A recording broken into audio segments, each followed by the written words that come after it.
in the Ready Wammo breakfast. Let's head off to the Geek Show. Calvin is joining us over in the Mohawk Studios in Wellington City today. Calvin, good morning to you. Good morning, Wammo. Good morning. Today we're talking bionics, prosthetics, and cyborgs, mashing humans with technology. Yeah, because we mash up with our technology really well. I often think that people don't think that they're cyborgs already, but most of the people I know are. If you're wearing eyeglasses, as far as I'm concerned, you're a stage 1 cyborg. Really? I've joined the club. I only joined the club this year. Oh, here we are. Okay. We're both stage 1 cyborgs. We've got a piece of technology, and there's no doubt about it. Optical lenses perfectly ground to allow our, failed natural eyes to see really well. Yeah. There's no doubt that is technology enhancing us, allowing us to do things that previously we couldn't do, see clearly into, middle and old age.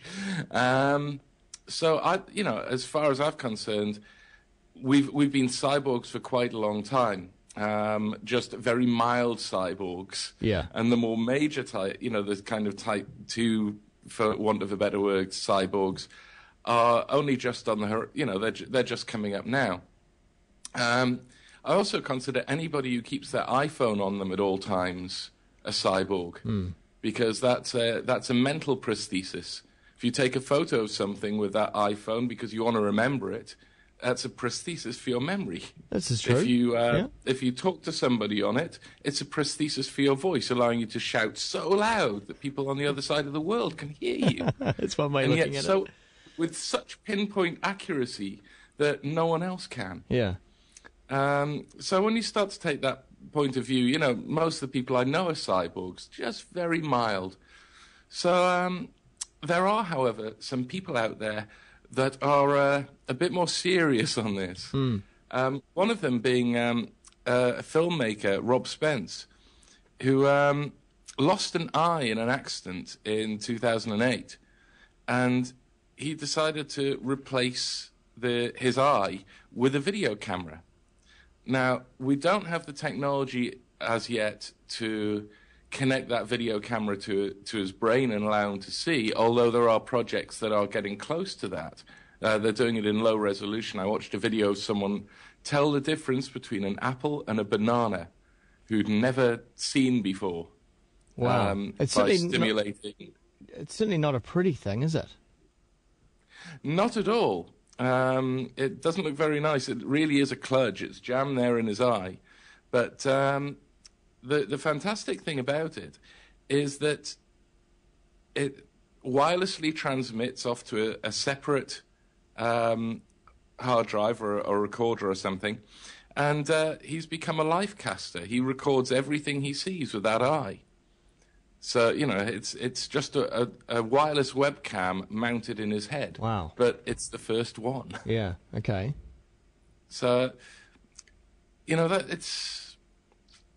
it's going to be interesting to see, what happens here, because we're very much like the next story that I want to talk about, Oscar Pistorius. We're talking about the first people getting these prosthetics and cybernetics being people who were previously considered disabled, being given a new ability. Now, with Rob Spencer's one, he's got the ability now he's got a photographic memory. As long as all of his equipment is working, nothing he sees will be forgotten. That's quite an amazing thing to give somebody.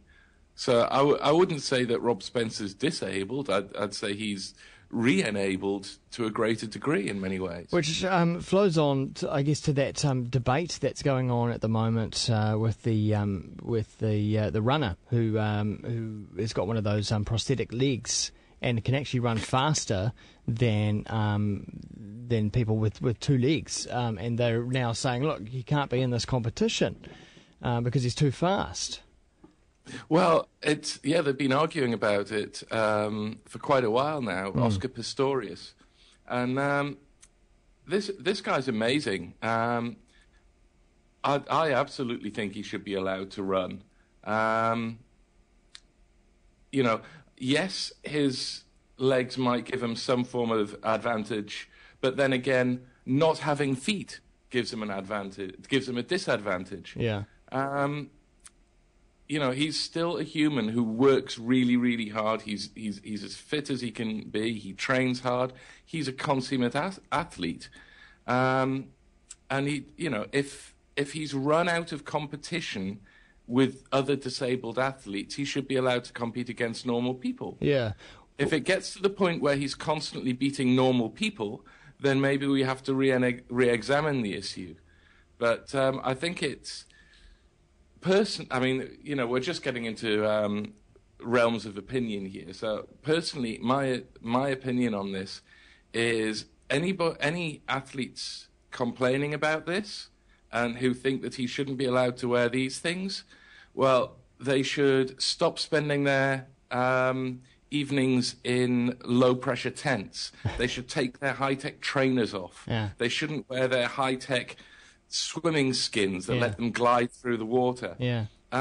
If you're going to have naked athletics, have naked athletics. And if you're going to bias against technology, don't allow them to use the other technologies that people in poorer countries don't have access to. Don't allow them all the incredibly complex scientific equipment and diets and breathing monitors that they all have to check that their performance is going great. So what does this say, though, about the fact that we're having this debate about this guy who's got these prosthetic legs? What does it say about the technology and how far that's come? And the fact that I don't think it's even been talked about that it's amazing that we're even debating this rather than actually looking at the technology itself. I mean, it's pretty astounding, right? Isn't it? Isn't it fantastic? I mean, the technology Oscar Pistorius is running on as well is old tech, but it's mature old tech now, right? Because he can run on it. But the current batch of prosthetics now for people with lower limb amputations, the ones that are commonly in use, they have an electronically controlled pneumatic knee joint, which uses sensors from the ankle and a few other things to determine whether the knee should be resistant or not. Yeah. And that's about it. There's no actual motors in the knee, but just enough to allow them to walk and have a gait. Yeah.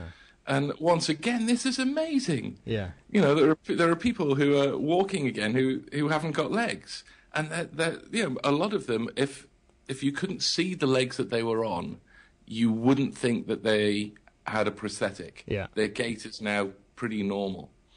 But there are now ones with motorized knees, so they can start to climb stairs. Is this the beginning of the science fiction depiction of the future, where you've got humans that do have bionic elements to them and prosthetics, and then you've got the purists who are against the more advanced humans who have all these gadgets? Is this the beginnings of the scientific fiction that we've heard about? Well, we're hitting a sort of speciation point, and we're going to split into those that accept technology. Yeah, I think it's going to happen. It's going to be interesting in the next 10 years because what we're going to start to see, and the Oscar Pistorius case I think is perfect for this, is that these prostheses are soon going to get better than the actual limbs that we have. I mean, this is posited a lot in all the trailers for the new Deus Ex game, which I'm very excited about. Yes. Which is all about that. We're doing incredibly well with bionic arms as well. The Dean Kamen's Luke arm, which he's been developing for the American military.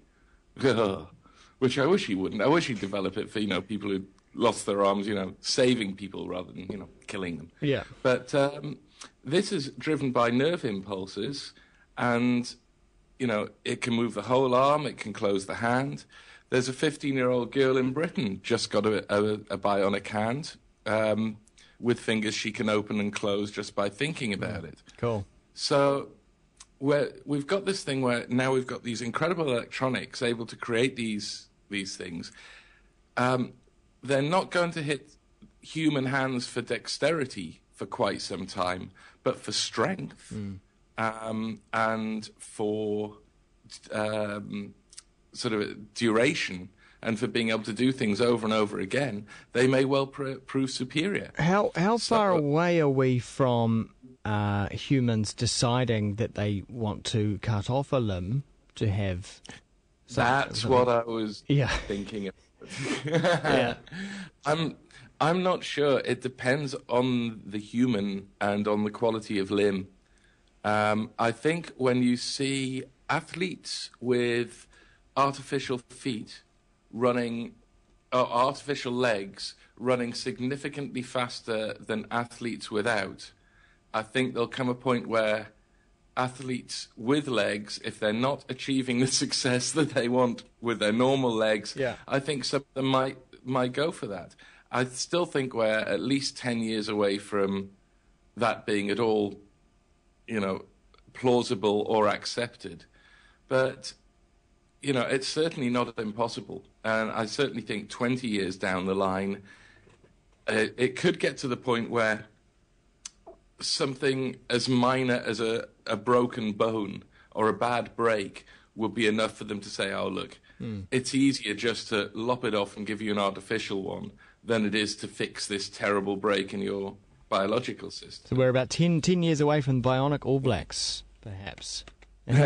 Saying that, we'll probably be able to grow better replacements then with as much ease. So the mechanical replacement thing might be a red herring, but it is really cool to just see what's going on here. And it's fantastic for anybody who has lost a limb. To see that, they're not going to be wheelchair bound for life, or people who've got nerve damage where they could be repurposing nerves from other places to get that function going again. So it's quite incredible, the stuff that's going on now. Indeed, great conversation, and you can see this as a video once more up at kiwifm.co.nz and also thegeekshow.com, 2 3s rather than 2 E's. And Calvin has been joining us from Mohawk Studios with his very flash new system over there as well. Thanks very much, Calvin. Cheers, Wammo. Cheers.